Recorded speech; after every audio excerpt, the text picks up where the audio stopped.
C'est quoi ton métier? Tu fais quoi dans la vie? C'est quoi ton travail? Tu fais quoi toi? Tu vas faire quoi plus tard? Tu me fais découvrir un métier? Salut, moi c'est Rémi et vous écoutez Emploi en perspective. Alors, prêt à découvrir un nouveau métier qui recrute en Occitanie? Chaque semaine, retrouvez-moi avec un nouvel invité et un nouveau métier. Ici, on casse les préjugés et on donne de vraies solutions pour se former. Acteurs essentiels de l'économie, les métiers du transport font depuis longtemps partie des métiers en tension. Alors même que la moyenne d'âge tourne aujourd'hui autour de 44 ans et demi, le secteur recherche régulièrement de nouveaux potentiels à former et à embaucher. Aujourd'hui, pour mieux cerner les enjeux du secteur, nous recevons Christine Bois, déléguée régionale à l'AFT Occitanie. L'AFT, elle a été créée il y a 65 ans grâce à la lucidité des fédérations du transport. C'est un organisme unique car il est hyper spécialisé dans le développement et la promotion de l'emploi dans le transport et la logistique, dont la mission est d'inventer et de mettre gracieusement à disposition de tous les acteurs concernés des solutions originales, innovantes et directement opérationnelles au service de l'emploi. Madame Bois, bonjour. Bonjour Rémi. Merci d'avoir accepté de me rencontrer. Pour commencer, selon vous, en quoi est-ce que les métiers du transport jouent un rôle essentiel dans l'économie ?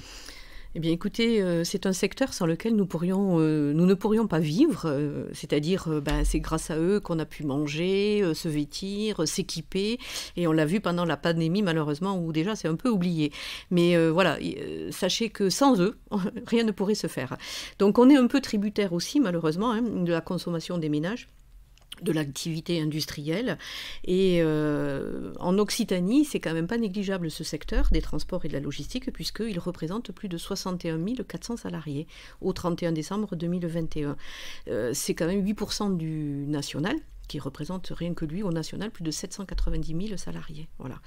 Alors, moi aujourd'hui, ce qu'on peut dire, c'est que quand même c'est un secteur qui est en progression constante. Tous les ans, on crée, et même pendant le Covid. Alors oui, bien évidemment, pendant le Covid, ça a été surtout l'activité marchandise au sens très large, où dedans il y avait aussi les prestataires logistiques qui ont beaucoup développé, alors que l'activité voyageur et ambulancier était un peu en baisse. Mais juste pour vous donner un chiffre, en 5 ans, en région Occitanie, le secteur a créé plus de 10 000 emplois. Pouvez-vous partager avec nous aujourd'hui votre regard sur les enjeux d'aujourd'hui des entreprises du transport en Occitanie ? Alors oui, bien sûr, c'est vrai qu'il y a un enjeu fort de renouvellement des salariés, car malheureusement, on est une branche un petit peu vieillissante, notamment autour de la famille conduite, qui représente les 2/3 des effectifs salariés de cette branche. Pour vous donner quelques chiffres, même si ce n'est pas le but, mais 40% des effectifs quand même de notre branche en région ont plus de 50 ans, c'est-à-dire 2 salariés sur 5 ont plus de 50 ans. Deuxièmement, il faut aussi attirer. Il faut attirer des candidats, et là, on se trouve confronté avec tous les autres secteurs de l'économie qui ont les mêmes difficultés. Donc ça, c'est un fort enjeu pour lesquels les entreprises vont devoir, entre guillemets, aussi s'adapter au public qui arrive aujourd'hui sur le marché du travail. Et puis permettre à ces entreprises non seulement de remplacer les salariés qui s'en vont, mais aussi de leur permettre de créer des emplois quand il y en a, et puis de remplacer ces salariés qui partent en turnover classique, c'est-à-dire la démission, la fin de CDD, et ainsi de suite. Un autre enjeu, c'est la féminisation. La féminisation des emplois, bien évidemment, certaines entreprises en sont conscientes. C'est aussi une autre source de public qui peut venir totalement aider les entreprises sur ces difficultés de recrutement. Et on le verra tout à l'heure, le secteur des voyageurs est aussi très prenant de ces emplois féminins. Quels sont les principaux métiers qui recrutent dans ce secteur ? Alors, il n'y a pas, c'est d'abord en premier les métiers de la conduite. Pourquoi ? Parce que 70% des emplois sont des emplois de conduite, d'accord ? Quel que soit le secteur d'activité, marchandises, voyageurs ou ambulanciers. Ensuite, on va avoir des emplois sur l'organisation des transports. C'est ce qu'on appelle, nous, par exemple, l'exploitation, c'est-à-dire quand vous mettez en face quelqu'un qui va organiser l'acheminement de la marchandise d'un point A à un point B. les métiers de la maintenance véhicule industriel, parce qu'on a aussi de plus en plus d'entreprises qui ont des ateliers intégrés et qui ont des besoins de mécaniciens, mais pas mécaniciens mécanique générale, hein, mais vraiment spécialisés en véhicules industriels. Et enfin, les métiers d'opérateurs logistiques, parce que même si le cœur de l'activité logistique n'est pas dans la branche transport logistique, on a quand même aussi besoin un peu de caristes, de préparateurs de commandes, de magasiniers. Voilà. J'aurais tendance à dire, voilà les 4 gros familles de métiers qui recrutent dans notre branche professionnelle. Merci de nous avoir partagé ce point de vue, toutes ces informations sur le secteur. Je vous propose à présent de se consacrer plus en détail sur l'un de ces métiers, à savoir le transport de personnes. Quelles sont les qualités à avoir pour exercer dans la conduite de voyageurs ? Alors, eh bien écoutez, déjà la première qui va se détacher, c'est la ponctualité, clairement, d'accord ? La politesse aussi, la sobriété, ne l'oublions pas, hein, et puis la prudence sur la route. J'aurais tendance à dire, voilà déjà les 4 premières qualités qu'il faut avoir. Ensuite, la diplomatie.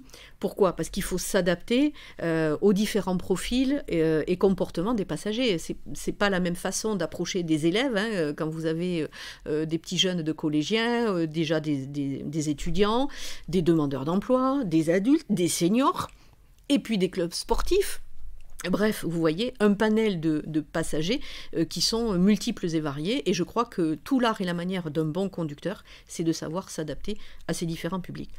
Ce qui ressort surtout, du coup, c'est la capacité d'adaptation à la situation, aux passagers.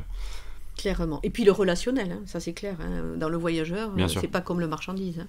Quels sont les prérequis, justement ? Est-ce qu'il y en a pour arriver à exercer ce métier ?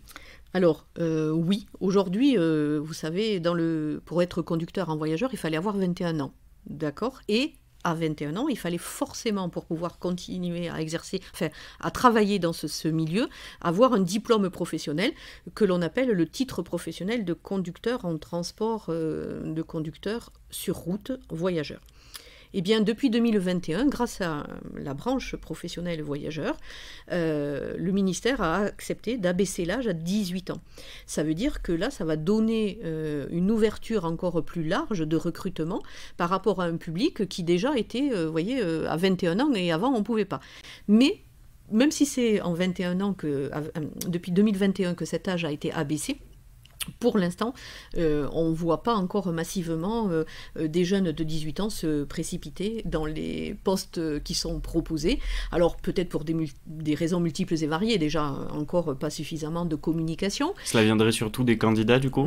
Ça peut, mais ça peut venir aussi des organismes de formation, des entreprises aussi, parce que c'est vrai que même vous, demain mettez-vous comme un passager, vous voyez un petit genou derrière le volant, vous pouvez vous poser des questions. C'est pour ça d'ailleurs que même si l'État a accepté de baisser l'âge à 18 ans, croyez bien qu'il y a d'autres conditions nécessaires et obligatoires. C'est forcément vous devez avoir un diplôme. Alors, aujourd'hui, c'est soit le titre professionnel de conducteur en transport routier de voyageurs, voire le CAP.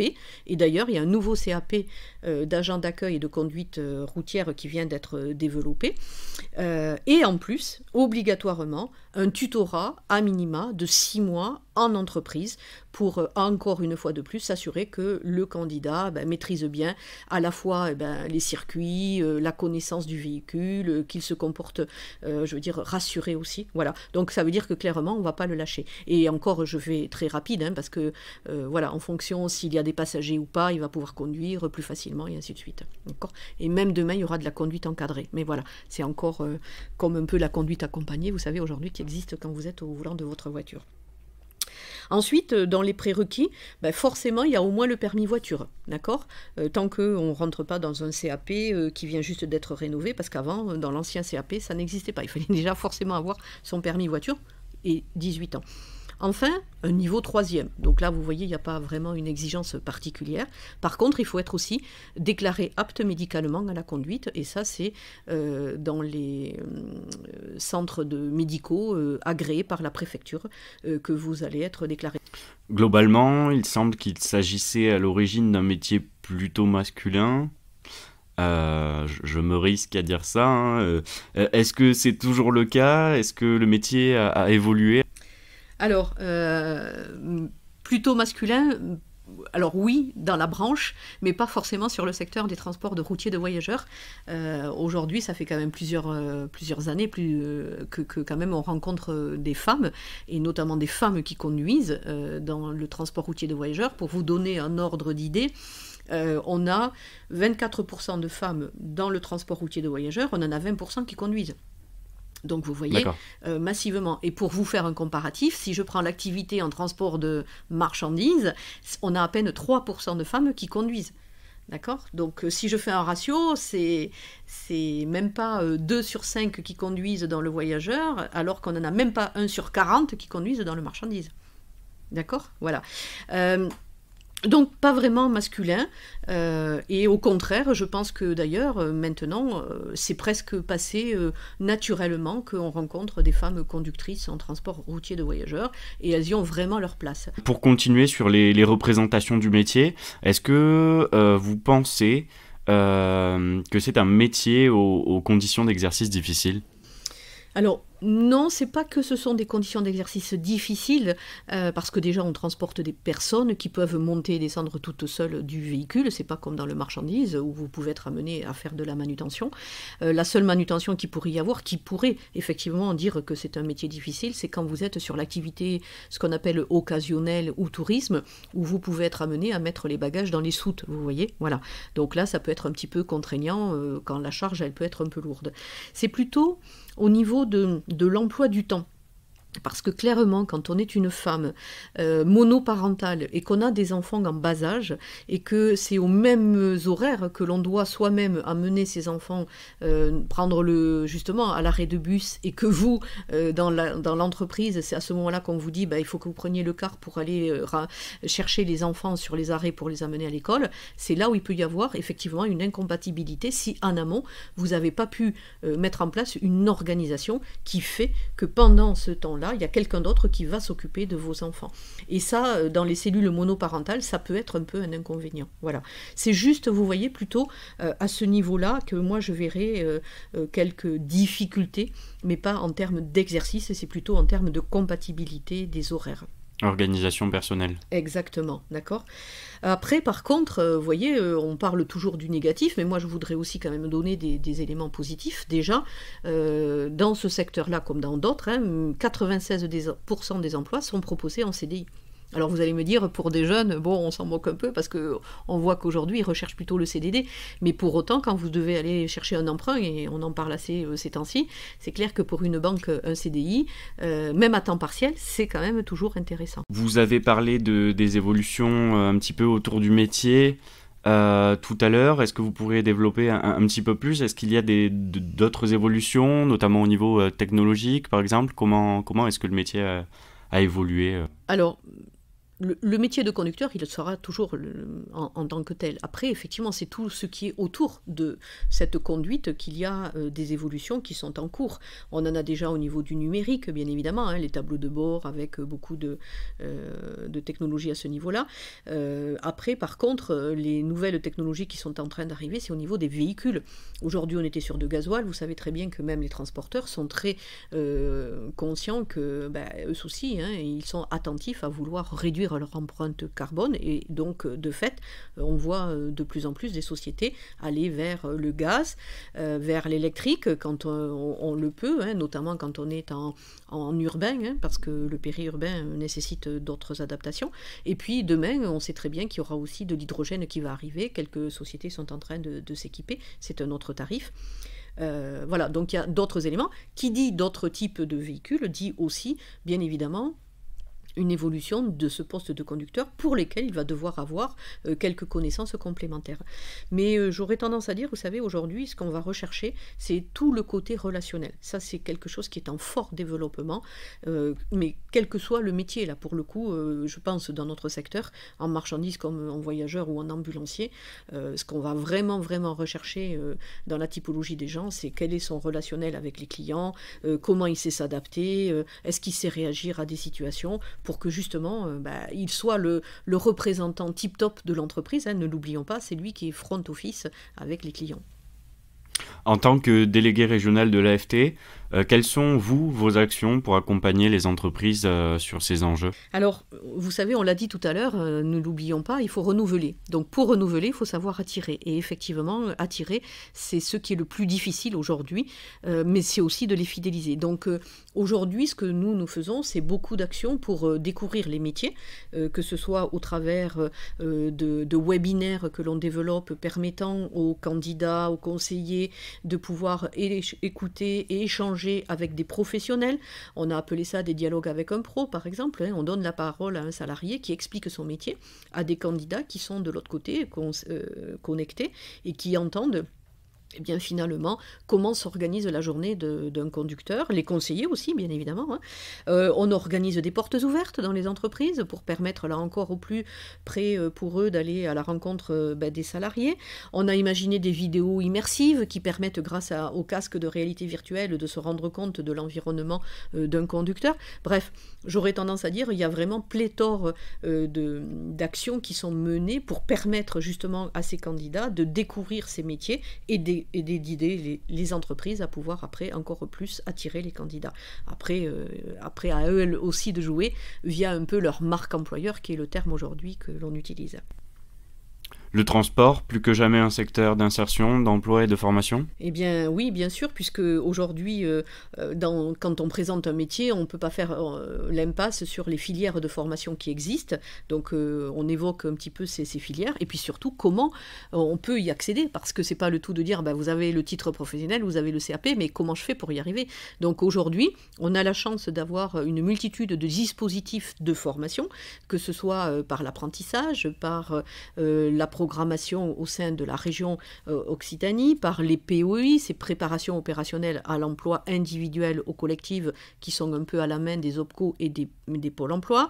Et puis aussi parce que on a la chance sur Occitanie d'avoir aussi un GEC transport, qui lui va pouvoir recruter des candidats au profit des entreprises qui sont adhérentes de ce GEC au travers d'un contrat de professionnalisation. Et de fait, derrière, une fois que le contrat est signé avec le GEC, ils vont pouvoir les envoyer se former dans un des organismes de formation qui existent sur le territoire Occitanie, et après, une fois qu'ils sont formés, les mettre à disposition des entreprises adhérentes de ce GEC. Donc oui, c'est vrai qu'on a quand même un large dispositif permettant de permettre à ces candidats d'accéder à un emploi, et derrière, d'abord une formation et après un emploi. Un mot pour conclure cette interview? Eh bien écoutez, si on est passionné par tout ce qui va être le relationnel, se sentir utile par rapport aux autres, c'est aussi être sur la route, parce que c'est clairement compliqué aujourd'hui quand on se retrouve dans des bouchons. Il ne faut pas hésiter, parce que c'est vrai que demain, il y a un emploi qui est très certainement fait pour vous. Ce podcast vous a été présenté par le Comité régional des GEC d'Occitanie, avec le soutien de la région et de la DREETS Occitanie. Retrouvez-nous très bientôt pour de nouveaux épisodes, de nouveaux métiers et de nouveaux invités.